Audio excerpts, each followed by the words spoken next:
Vamos mergulhar hoje numa das histórias de família mais intensas que existem. É uma narrativa onde o amor acaba virando uma competição muito dolorosa, mas que, mesmo no meio do caos, revela um controle divino que é, no mínimo, surpreendente. Olha, a história já começa com esse grito. É Raquel, desesperada, falando com o marido Jacó. Essas palavras já nos jogam direto no centro de um sofrimento imenso. Um sentimento que vai dar o tom de todo o conflito que a gente vai analisar agora. E é importante entender isso. Não se trata só de um relato antigo. É um drama humano, sabe? Cheio de ciúme, de anseios, de uma busca desesperada por valor. A casa de Jacó, Lia e Raquel se torna, de fato, o palco de uma disputa com consequências que vão muito, muito longe. Então, vamos direto na raiz do problema. A gente tem um lar dividido. De um lado, o amor claro, evidente, de Jacó por Raquel. Do outro, uma pressão cultural gigantesca da época para ter filhos, porque era isso que, na prática, definia o valor de uma mulher. E aqui está o centro da tragédia pessoal delas. É uma ironia cruel, né? Cada uma tinha exatamente aquilo que a outra mais queria. Lia tinha filhos, mas vivia sonhando com o amor que Jacó dedicava à sua irmã.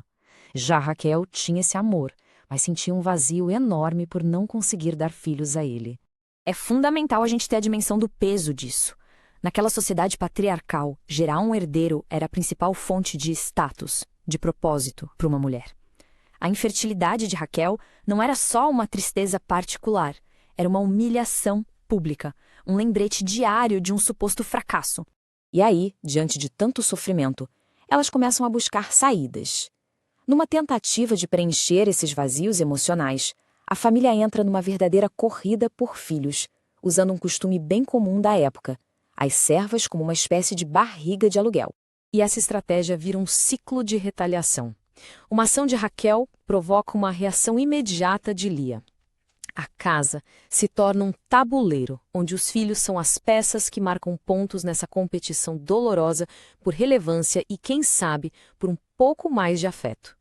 É uma guerra travada através de outras mulheres. Mas a parte mais reveladora disso tudo são os nomes dos filhos. Eles expõem o estado emocional de cada uma das irmãs. Cada nome era uma declaração pública. Raquel celebra a justiça que sentiu ter recebido e a grande luta que travou.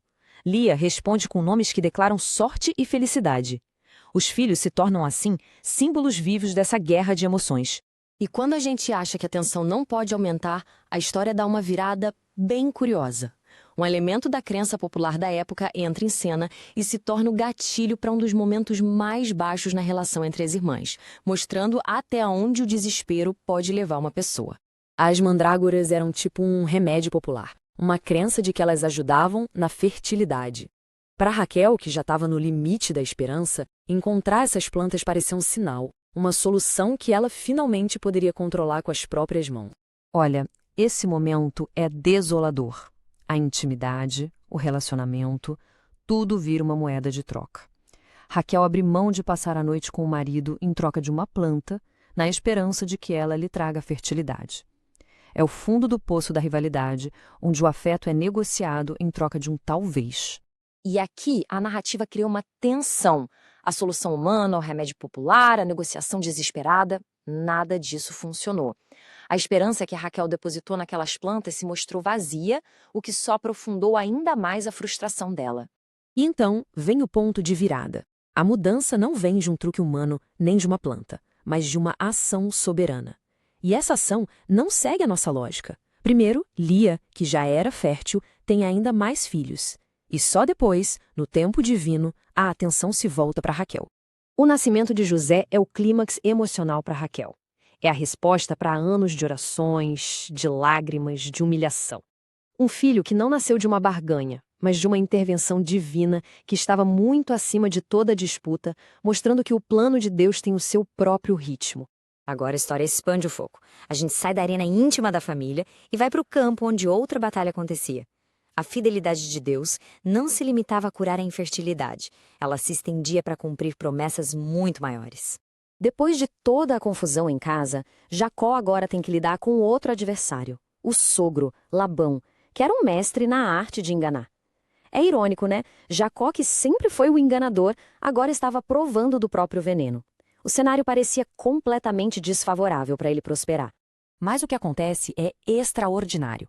Contra todas as probabilidades, contra todas as trapaças de Labão, os rebanhos de Jacó crescem de um jeito inexplicável. A prosperidade dele se torna visível, avassaladora, uma bênção que não podia ser contida por esquemas humanos. E isso ilustra o tema central de uma forma brilhante. A bênção sobre Jacó não era resultado da sua astúcia ou de sorte. Era a mão de Deus agindo, cumprindo a promessa antiga de fazer dele uma grande nação. A mesma fidelidade que operou no ventre de Lia e Raquel, agora operava nos rebanhos de Jacó. Então, ao olhar para essa jornada toda de dor, de competição e de intervenção divina, o que a gente pode tirar disso? Que verdades mais profundas ficam quando o drama humano se acalma? Bom, essa análise nos deixa com algumas percepções bem importantes. A soberania divina tem o seu próprio relógio.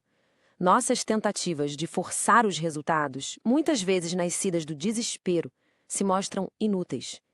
E talvez a lição mais poderosa: a fidelidade de Deus não é impedida pelas nossas falhas ou pela bagunça das nossas vidas. E no fim das contas, a grande mensagem não é sobre as pessoas dessa história com todas as suas falhas e dores. É sobre o caráter de Deus, que se mantém constante, fiel e ativo, mesmo no cenário mais caótico e disfuncional que a gente possa imaginar. Isso nos leva a uma reflexão final, né? Olhando para as complexidades das nossas vidas, para as nossas famílias e as nossas lutas, a questão que fica é: de que maneiras a gente consegue perceber a mão fiel de um plano maior, mesmo quando tudo ao nosso redor parece imperfeito?